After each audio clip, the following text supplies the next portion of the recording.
The Zephyrian research vessel,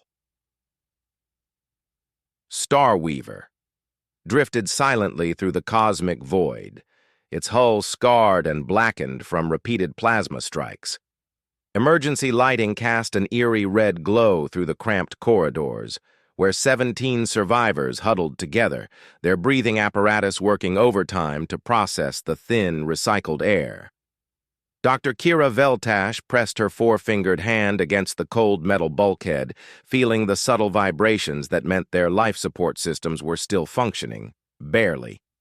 The elegant Zephyrian scientist had led this deep space archaeological expedition to study ancient ruins on the edge of known space. Now she found herself responsible for keeping her team alive in what seemed like a hopeless situation. "How long do we have?" asked Commander Thex Morden, his typically proud Altarian military bearing diminished by exhaustion and worry. His crystalline skin had lost its usual lustrous shine, now appearing dull and gray under the emergency lights. Kira checked her handheld scanner, its display flickering weakly. "Maybe 36 hours of air. The backup fusion reactor is stable, but we're running on minimum power to preserve what's left." She didn't mention that their water recycler had been damaged in the attack, giving them perhaps 20 hours before dehydration became critical. The attack had come without warning. Pirates, a mixed crew of Skarn raiders and rogue Velkari mercenaries, had ambushed them near the archaeological site. The Starweaver wasn't a military vessel. It carried only basic defensive shields and no weapons beyond mining lasers. The pirates had disabled their engines and communications array with surgical precision, clearly planning to board and strip the ship of its valuable research data and equipment. But something had gone wrong with their plan. A patrol of hegemony enforcement ships had arrived during the attack, forcing the pirates to flee before they could complete their raid. Unfortunately, the patrol ships had been pursuing the raiders and hadn't noticed the crippled research vessel drifting in the asteroid field where the pirates had dragged it. Young Pip Zorland, barely out of university and the expedition's junior xenoarchaeologist, looked up from where he sat among a group of frightened researchers. His species, the diminutive Quellan, were known for their optimism, but even Pip's usually cheerful demeanor had cracked. "The emergency beacon is still transmitting, right?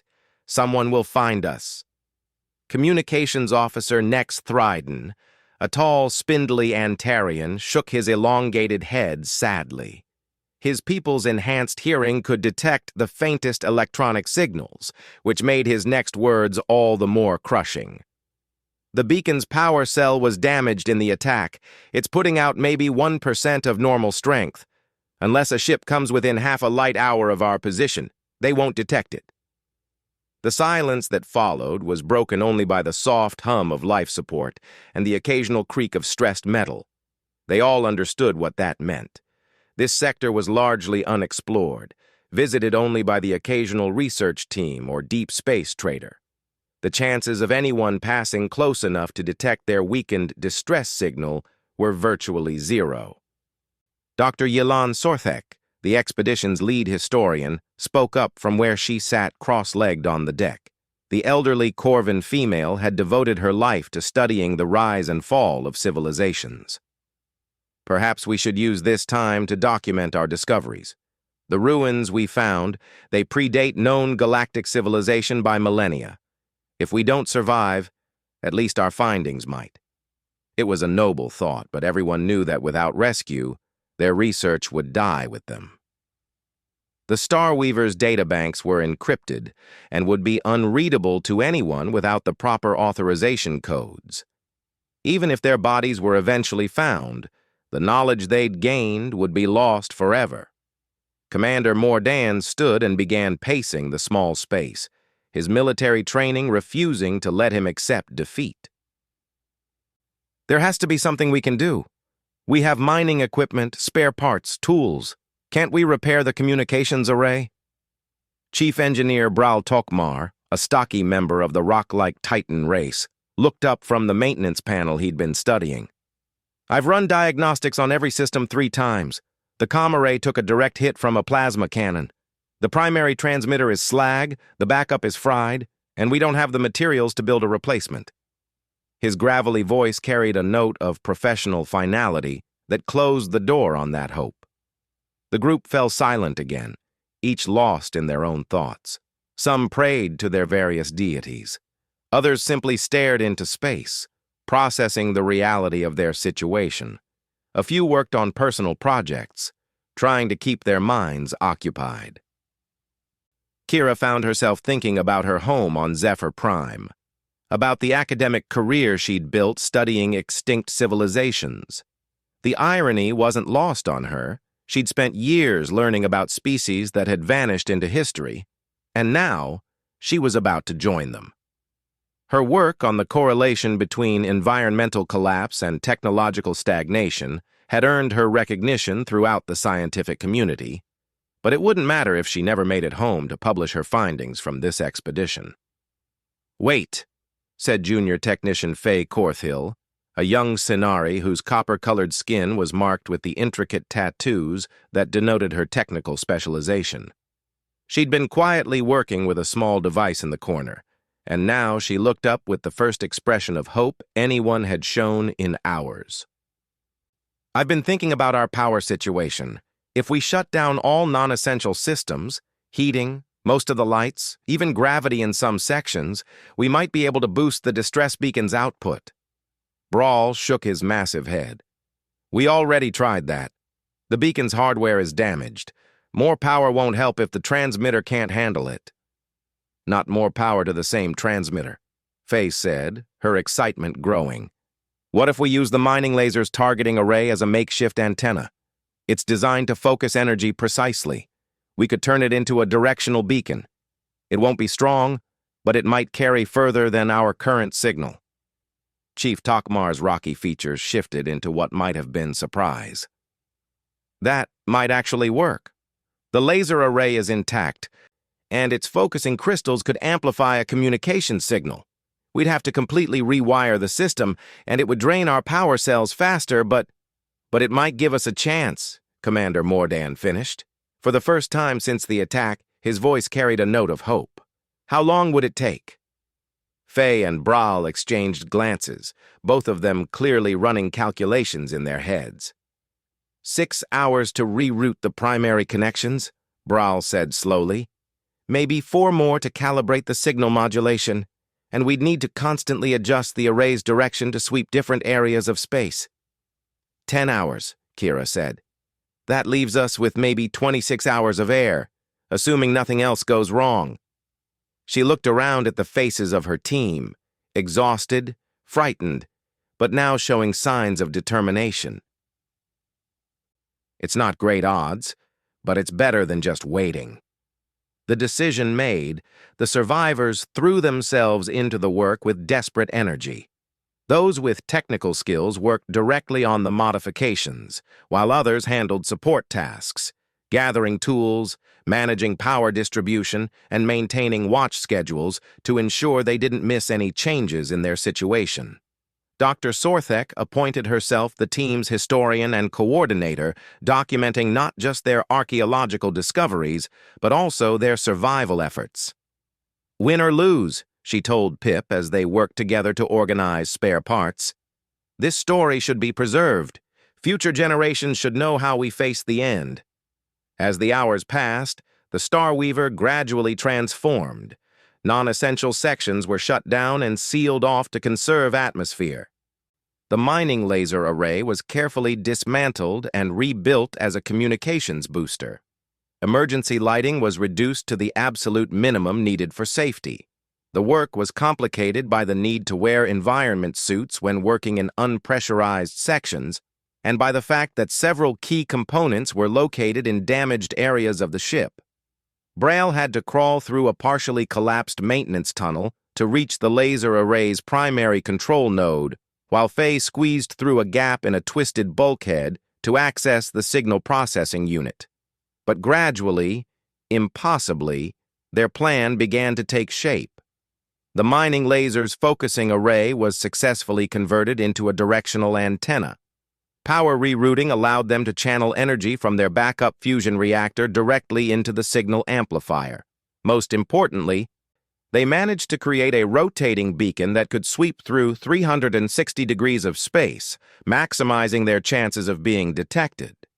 When they finally activated their improvised long-range beacon, a cheer went up from the exhausted crew. The signal was weak, nowhere near the strength of a proper distress beacon, but it was significantly more powerful than their damaged emergency transmitter. "How long before we know if it's working?" asked Pip, his young face showing cautious optimism. Nex, monitoring their communications equipment with his enhanced hearing, tilted his head thoughtfully. "The signal is definitely transmitting.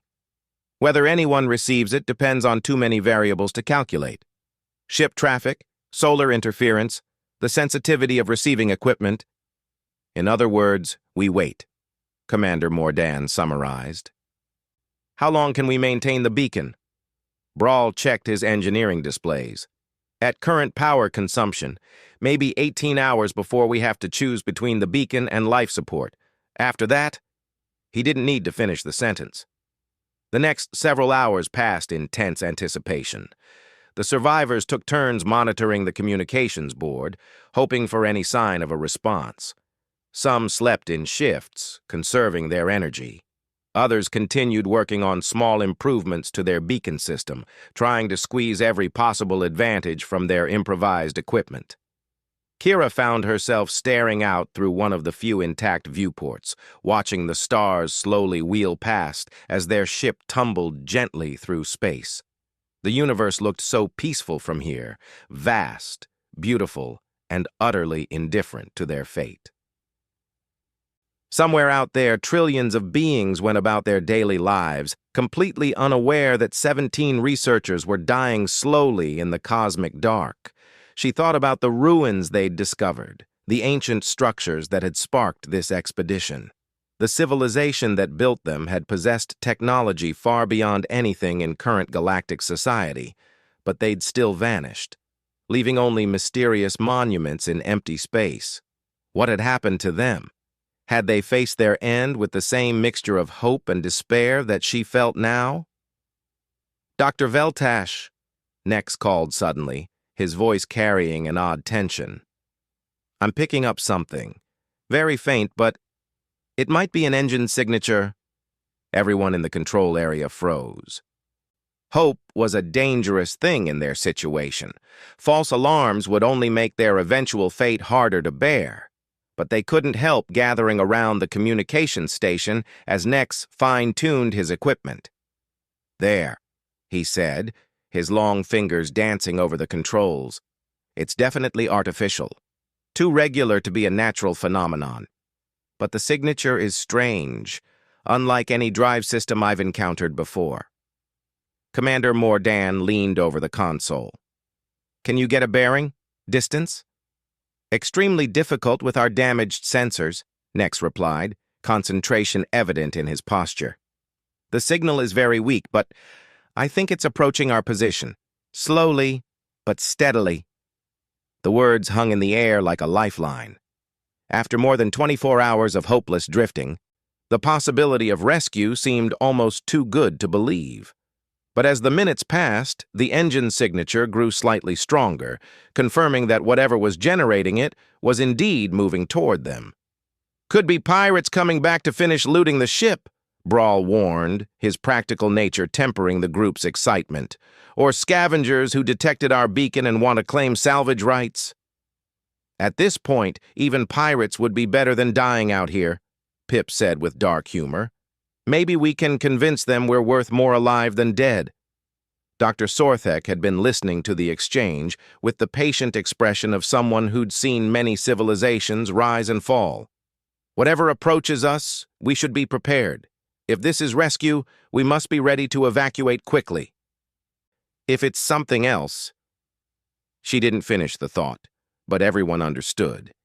In their weakened state, with no weapons and failing life support, they'd be helpless against anyone with hostile intentions. The signal continued to strengthen over the next hour, though its nature remained mysterious. Nex worked constantly to analyze the engine signature, but his conclusion was troubling. I've compared this against every known drive system in our databases. It doesn't match anything. The energy patterns are completely unfamiliar. Unknown technology doesn't necessarily mean hostile, Kira pointed out, though her own scientific curiosity was warring with survival instincts. It could be an explorer from a distant sector, or even a first contact situation. First contact, Pip repeated wonderingly. Imagine if our rescue came from a completely unknown species. What would we tell them about galactic civilization? Before anyone could answer, Nex suddenly straightened, his expression shifting to one of shocked disbelief. I'm detecting a massive energy buildup. Whatever's approaching us, it's huge, much larger than any ship in our databases. The implications of that statement settled over the group like a cold wind. Large ships meant either military vessels or major commercial haulers. Military ships might represent salvation or conquest, depending on whose flag they flew. Commercial haulers might help, but could just as easily ignore a distress call if it wasn't profitable to respond. How long until visual contact? Commander Morden asked, his military training taking over as he prepared for whatever was coming. At current approach speed, maybe 2 hours, Nex estimated. But the energy signature keeps growing.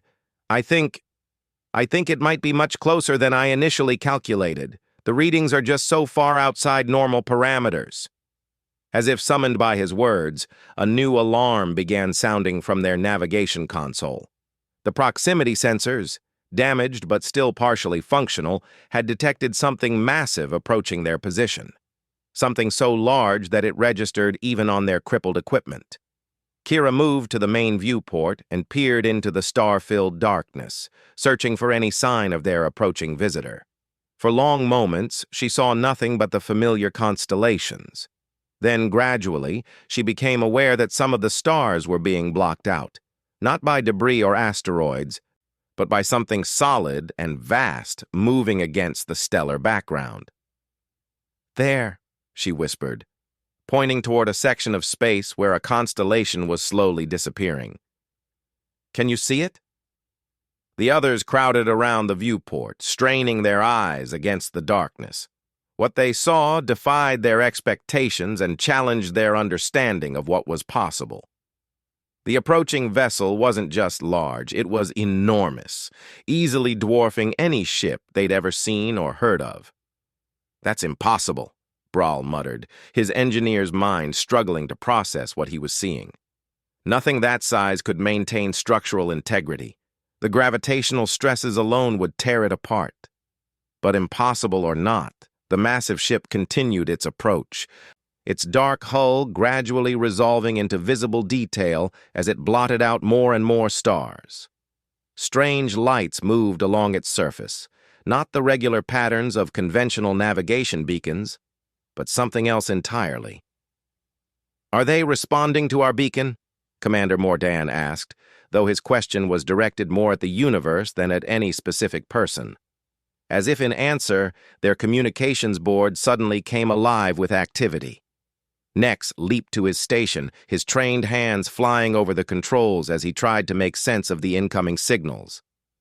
They're hailing us, he announced, his voice filled with wonder. Multiple frequencies, multiple signal types. They're trying everything to establish contact. Can you respond? Kira asked, moving to stand behind him. Working on it, Nex replied, his concentration absolute. Their communication protocols are unlike anything I've seen, but there are some universal mathematical constants they're using as a foundation. Give me a moment. The next few minutes felt like hours as Nex worked to establish meaningful contact with the mysterious vessel. The rest of the survivors watched in fascination and growing hope as their communications expert performed what could only be described as a miracle of improvised engineering. Finally, with a burst of static, a voice emerged from the speakers, speaking in accented but recognizable galactic standard. Unidentified vessel. This is Captain Sarah Chen of the Terran Commonwealth ship Retribution. We have received your distress signal and are moving to assist. Please respond if you are able." The silence that followed was absolute. Every survivor on the Starweaver stared at the communications console as if it had just spoken the secret of eternal life. Terran Commonwealth. The name was vaguely familiar from historical databases, something about a minor species from a remote sector that had recently achieved interstellar flight. But the ship approaching them was anything but minor. Whatever these Terrans had become, they possessed technology that surpassed anything in known space. Dr. Kira Veltash found her voice first, though it came out as little more than a whisper. This is Dr. Kira Veltash of the Zephyrian research vessel Starweaver. We are 17 survivors in critical condition. Our life support is failing, and we have less than 12 hours of breathable air remaining." The response came almost immediately, and the calm professionalism in the human captain's voice was oddly comforting. "Copy that, Dr. Veltash. We're reading your ship's condition from here, and we're already preparing emergency rescue protocols. Stand by for docking procedures." Nex looked up from his console with confusion written across his elongated features. "They're reading our ship's condition? How is that possible? Our external sensors are mostly destroyed." Before anyone could answer, their viewport was suddenly illuminated by a brilliant blue-white light. The massive Terran ship had moved close enough that its hull filled their entire field of vision. What they saw defied every convention of spacecraft design they knew. The Retribution wasn't built like the sleek, efficient vessels favored by most galactic civilizations. Instead, it appeared to be constructed from angular, aggressive lines that spoke of purely functional design. Massive weapon emplacements were visible along its hull, each one larger than the entire Starweaver. Strange energy fields shimmered around various sections of the ship, suggesting shield technology far beyond anything in common use. But what struck the survivors most was the ship's sheer presence. This wasn't just a rescue vessel that happened to be passing by. This was a warship, built for combat on a scale that dwarfed anything they'd encountered before. The question of what such a vessel was doing in this remote sector hung unspoken in the air. "Dr. Veltash," the human captain's voice returned, "we're going to extend a docking tube to your main airlock.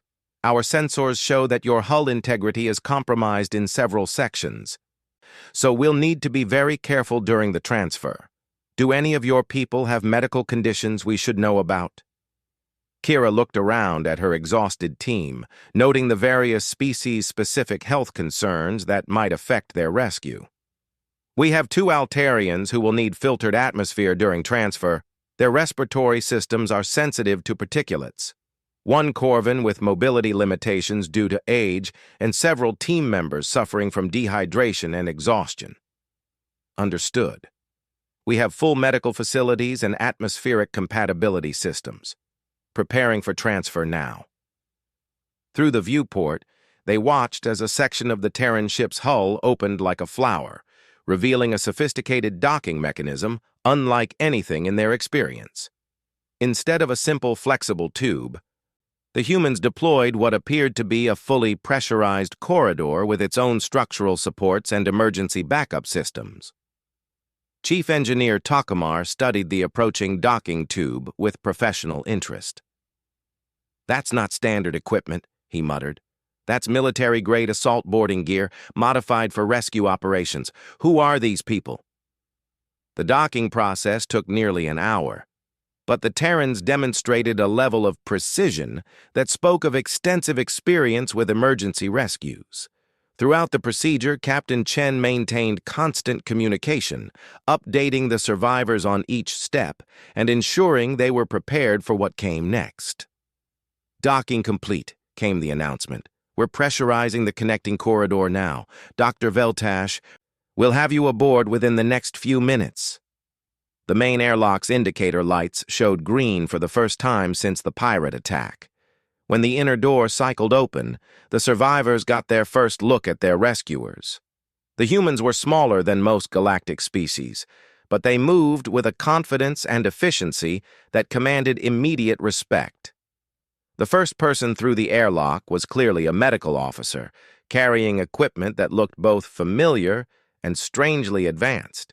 Behind her came two others who could only be security personnel, their weapons and gear speaking of military professionalism. "I'm Dr. Martinez," the medical officer announced, her scanner already active as she quickly assessed the survivors' conditions. "We're going to get you all aboard and into proper medical care as quickly as possible. Anyone who can walk under their own power, please follow Lieutenant Harris here. Those who need assistance, my team will help you." The evacuation was conducted with swift professionalism.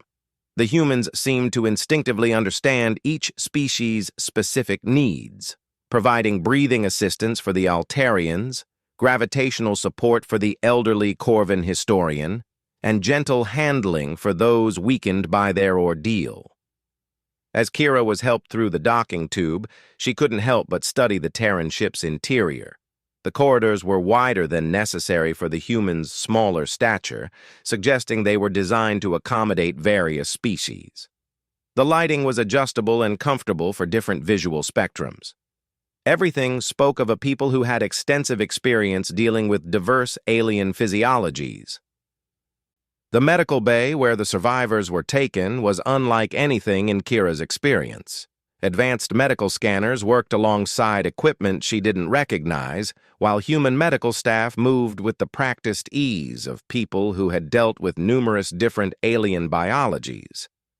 Dr. Martinez quickly tended to the most serious cases, while her assistants distributed water, food, and basic medical care to the others.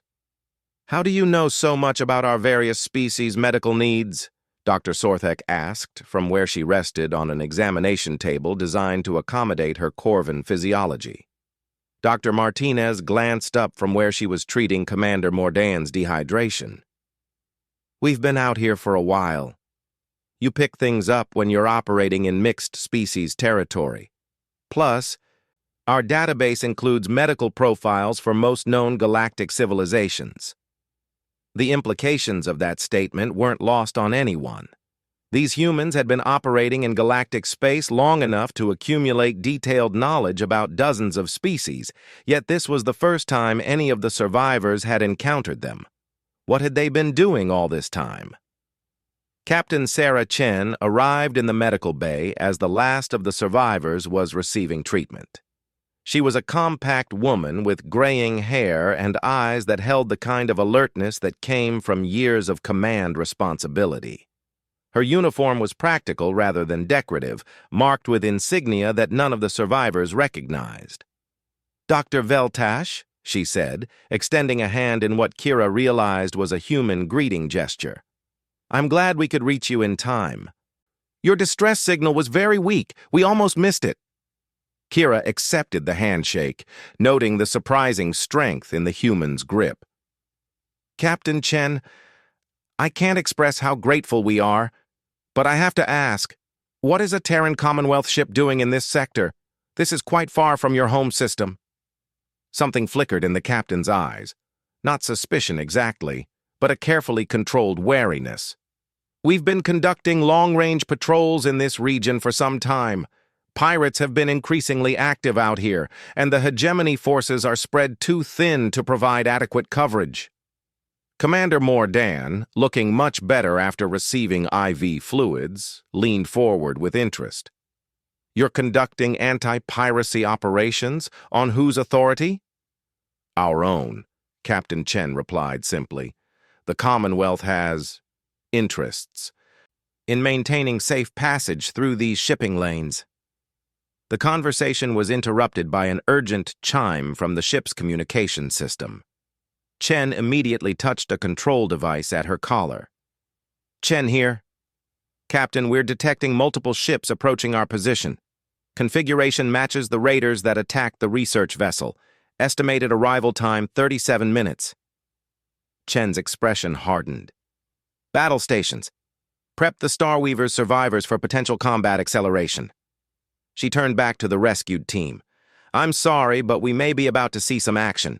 Dr. Martinez will see that you're properly secured."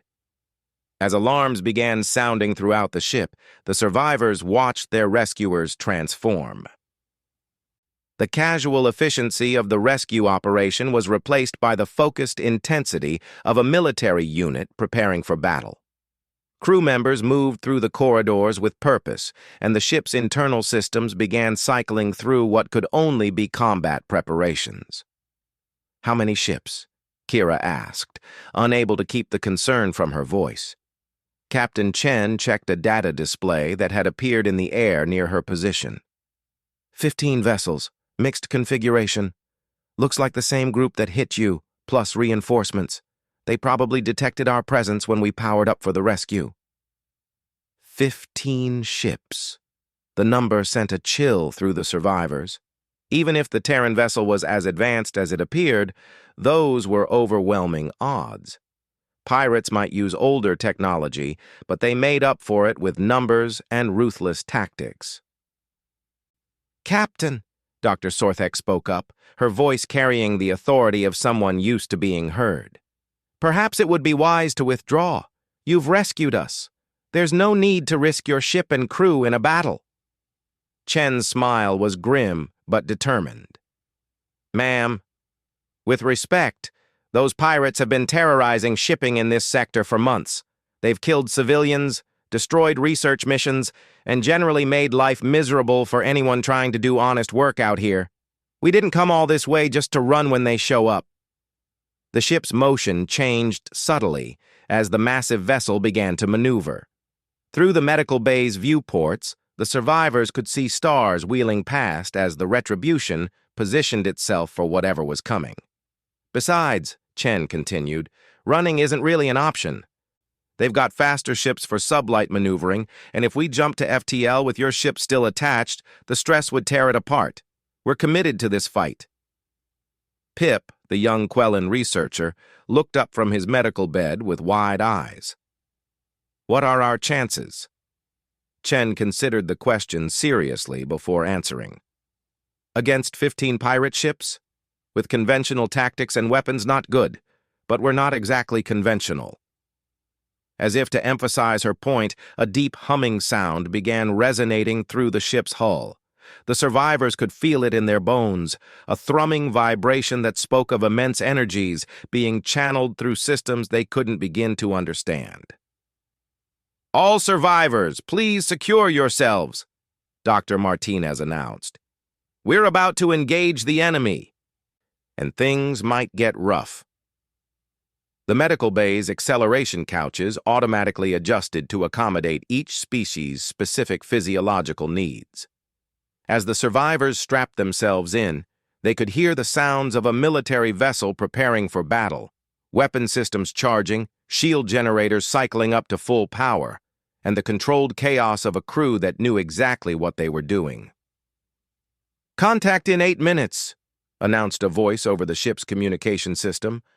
"All stations report ready for combat." Through the viewports, space appeared empty and peaceful, but the survivors knew that somewhere out there, 15 hostile ships were closing on their position, intent on finishing what they'd started with the Star Weaver. The only thing standing between them and certain death was a single human warship of unknown capabilities. Captain Chen had remained in the medical bay, apparently wanting to personally reassure the rescued civilians. She stood at the central viewport, watching space with the calm expression of someone who had faced such situations many times before. "Captain," Commander Mordan said quietly, "my military experience tells me you're about to attempt something that conventional tactics would consider impossible. May I ask what makes you so confident?" Chen turned from the viewport, and for a moment her professional mask slipped, revealing something harder underneath.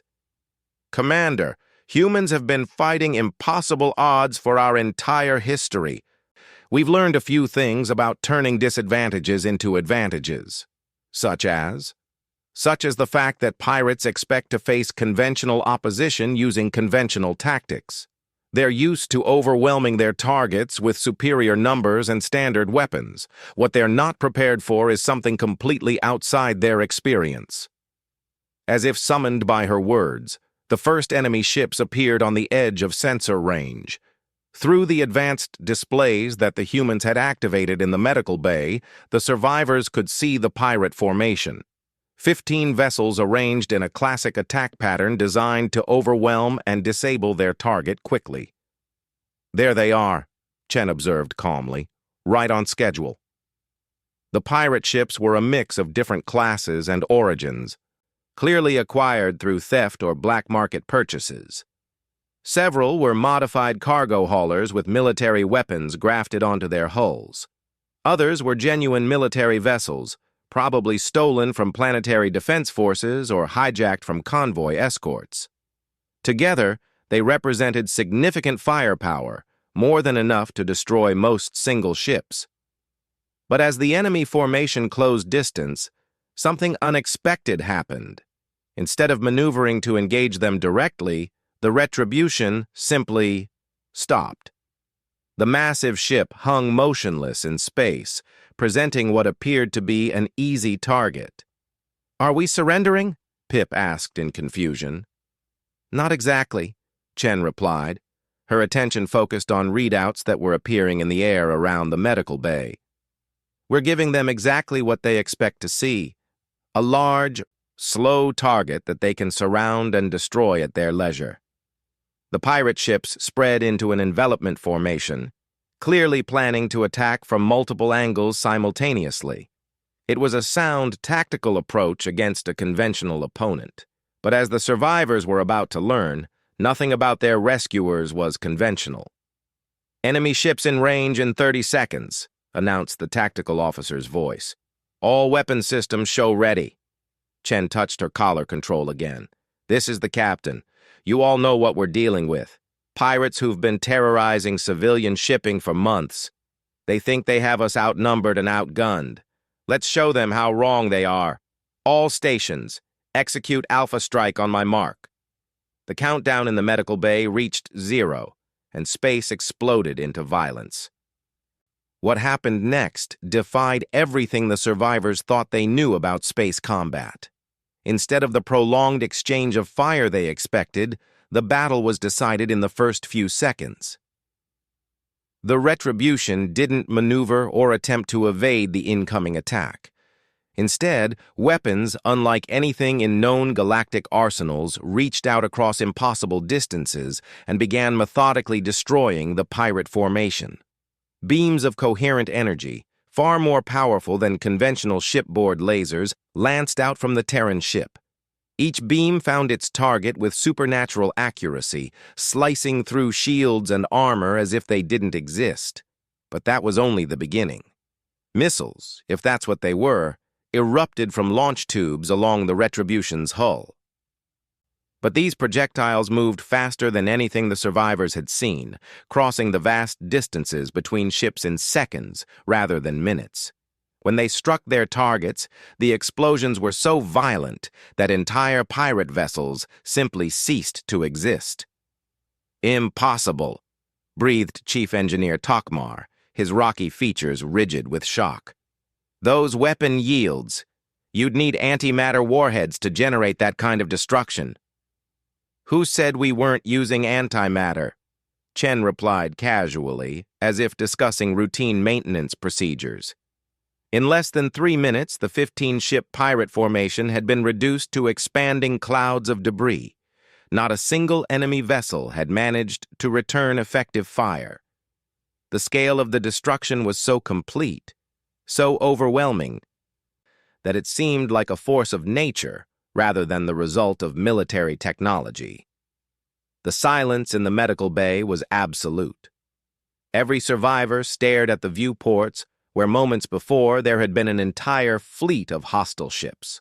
Now there was nothing but wreckage and the slowly fading glow of dissipating energy. "Dear ancestors," Dr. Sorthek whispered, her ancient voice filled with awe and something approaching fear. "What manner of beings are you?"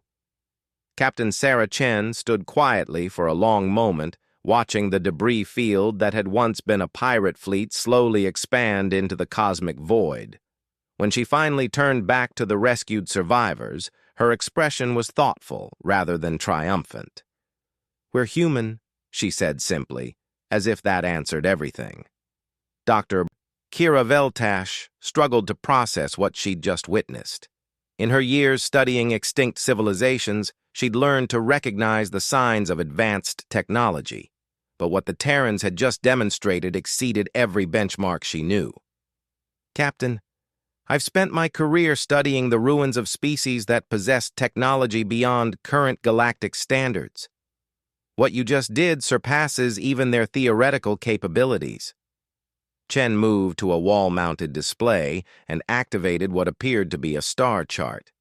"Dr. Veltash, what do your historical records tell you about the species you call precursors, the ones who built those ruins you study?" Kira exchanged glances with Dr. Sorthek before answering. "They appeared approximately 50,000 years ago, built massive structures throughout this region of space, then vanished without explanation. Their technology was centuries ahead of anything we understand today." "And what happened to them?" Dr. Sorthek leaned forward from her medical bed, her scholarly instincts overriding her exhaustion. "That's the great mystery. Every precursor site we've discovered shows signs of sudden abandonment, no evidence of warfare, plague, or natural disaster. They simply left." Chen nodded slowly. "They didn't leave, and they didn't die out naturally. They were forced to abandon this region of space by something that scared them badly enough to give up everything they'd built." The implications of that statement settled over the survivors like a cold wind. Young Pip was the first to voice what everyone was thinking. What could frighten a civilization that advanced? Instead of answering directly, Chen activated another display showing what appeared to be a three-dimensional map of local space. Hundreds of red markers dotted the display, concentrated in certain sectors but spreading steadily outward. These markers represent confirmed attacks on shipping, research vessels, and civilian installations over the past 5 years, Chen explained. "The pattern has been accelerating. Pirates, slavers, and worse have been growing bolder and better equipped. Traditional law enforcement can't keep up." Commander Mordan studied the display with his military officer's eye for tactical patterns. "This isn't random piracy. Someone's coordinating these attacks, building towards something larger." "Exactly," Chen confirmed. "Intelligence suggests that various criminal organizations are being unified under a single leadership structure. Someone with access to advanced technology and detailed knowledge of galactic defense capabilities." Chief Engineer Tokmar's massive form shifted uncomfortably on his reinforced medical bed. "You're saying the pirates who attacked us were part of something bigger?" "Much bigger," Chen replied grimly. "What you experienced was a minor raid by a secondary fleet. The main force is still out there and growing stronger every day." Dr. Sorthek's aged voice carried a note of terrible understanding. "The precursors. You think they encountered the same threat we're facing now?" Chen turned to face the elderly historian directly. "We don't think it, Doctor. We know it. Humans have been tracking this threat for longer than most of your species have had spaceflight.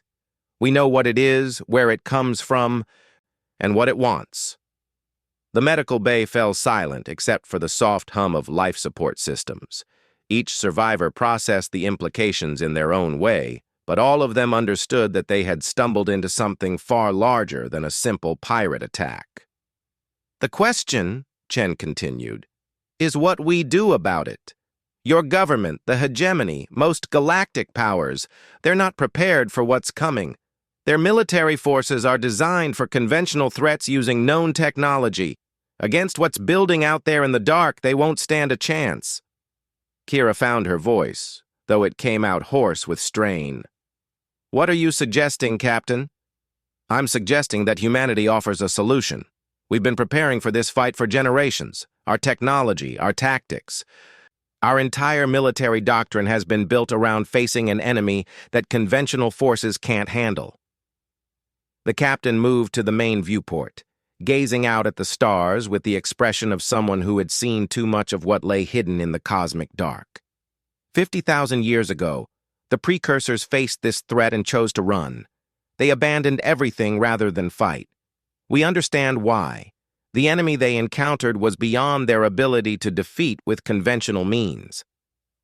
But humans aren't conventional, Commander Mordan observed, beginning to understand. No, we're not, Chen agreed. We come from a world that tried to kill us every day for millions of years. We evolved not just to survive, but to thrive in the face of impossible odds. Where other species see hopeless situations, we see interesting challenges. Dr. Martinez, who had been quietly monitoring the survivor's medical status, spoke up from her workstation. Captain, perhaps we should explain about the Commonwealth's origin. Chen nodded thoughtfully. The Terran Commonwealth isn't what most galactic databases suggest. We're not a recent addition to interstellar civilization. Humans have been in space for over 2 centuries, but we've kept a deliberately low profile.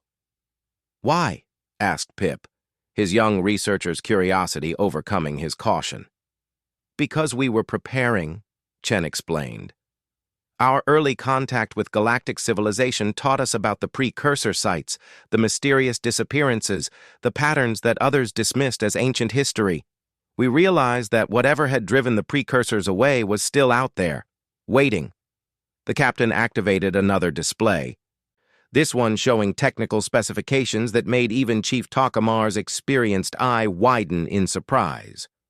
Everything you saw today, our ship, our weapons, our capabilities, was developed specifically to fight an enemy that conventional tactics can't touch. We've spent 200 years preparing for a war that hasn't started yet. Until now, Dr. Sorthek said quietly. Until now, Chen confirmed. The attacks are accelerating. Our deep-range scouts report massive fleet buildups in sectors beyond current galactic borders. Whatever's been hiding out there for 50 millennia is finally ready to move. Kira struggled to wrap her mind around the scope of what she was hearing. You're talking about a galactic-scale conflict, billions of lives at stake. Try trillions, Chen corrected. The enemy doesn't distinguish between military and civilian targets. They don't take prisoners or negotiate treaties.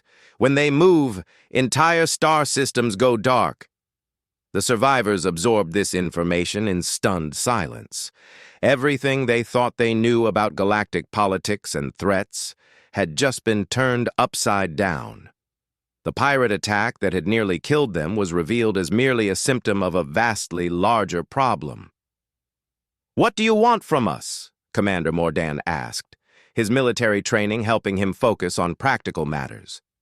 Chen smiled for the first time since the battle, though it was a grim expression. Nothing from you personally, Commander, but your governments, your military forces, your civilian populations, they need to know what's coming. Traditional diplomacy moves too slowly for what we're facing. You want us to carry a warning, Kira realized. More than a warning, we want you to carry proof. Chen gestured toward the viewport where the debris from the pirate fleet was still visible. What you witnessed today was a minor demonstration. When you return to your respective worlds and report what you've seen, it will get attention at the highest levels. Dr. Sorthek leaned forward with sharp interest.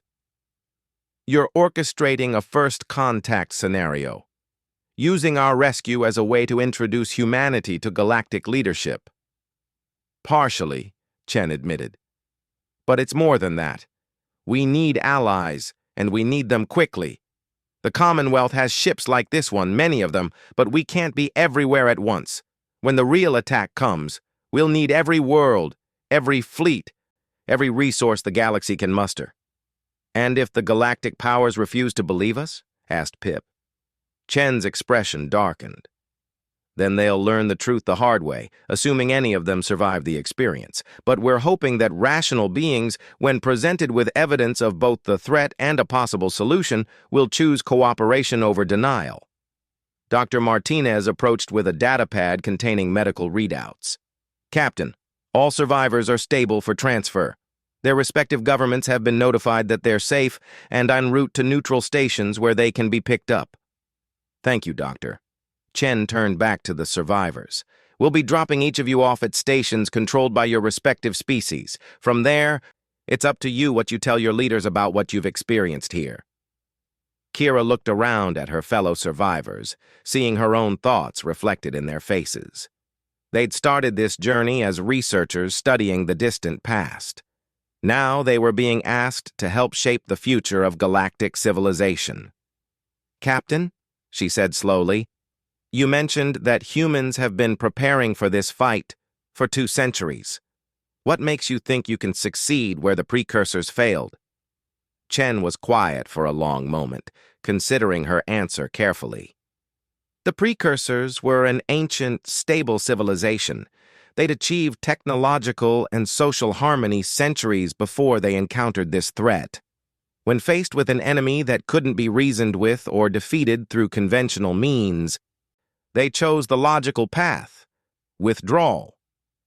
But humans are different. Humans are younger, more adaptable, and arguably more violent than any species in current galactic civilization. We've never achieved the kind of peaceful stability that characterized the precursors. Where they saw an impossible enemy, we see the biggest challenge our species has ever faced. The captain moved to another display showing what appeared to be a massive fleet formation. Hundreds of ships arranged in complex tactical patterns. The Commonwealth has been building toward this conflict for generations. Not just ships and weapons, but doctrine, training, and strategic thinking designed specifically for asymmetric warfare against a technologically superior opponent. Commander Mordan studied the fleet display with professional interest. Those formations, they're unlike anything in current military doctrine. Because current military doctrine assumes you're fighting enemies who think the way you do, Chen explained. What's coming doesn't follow conventional logic. It requires completely different approaches to strategy and tactics. Dr. Sorthek spoke up from her position. Captain, in all my years studying the rise and fall of civilizations, I've learned that survival often comes down to adaptation. Species that can change, that can evolve their thinking when faced with new challenges, are the ones that endure. Exactly, Chen agreed. Humanity's greatest strength isn't our technology or our military might. It's our refusal to accept that any problem is truly unsolvable. Where others see impossible odds, we see opportunities to prove them wrong. The conversation was interrupted by an announcement over the ship's communication system. Captain, to the bridge. We're approaching the first transfer station. Chen checked her personal display. Dr. Veltash will be dropping you off at Zephyr Station first. Your government's diplomatic representatives are already en route to debrief you. As the survivors began preparing for their transfers, each lost in their own thoughts about what they would tell their respective governments, Chen approached Kira privately. Doctor, I want you to understand something important. What you experienced today, the rescue, the battle, this conversation, it's all going to be analyzed, questioned, and possibly dismissed by people who prefer comfortable lies to uncomfortable truths. Kira nodded. I understand. But I'm a scientist, Captain. I deal in evidence and facts.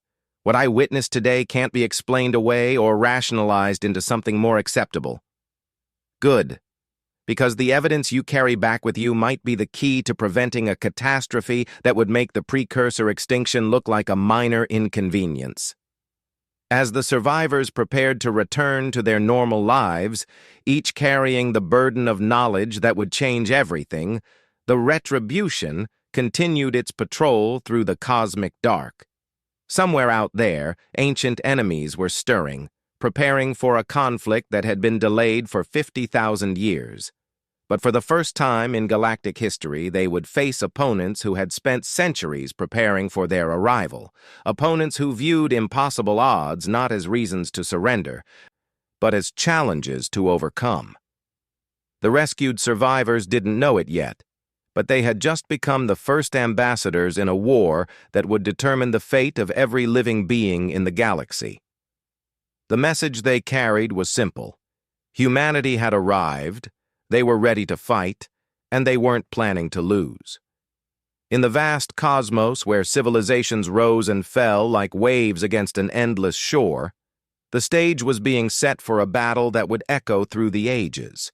And at the center of it all stood a species that had learned long ago that survival wasn't about avoiding difficult fights. It was about winning them.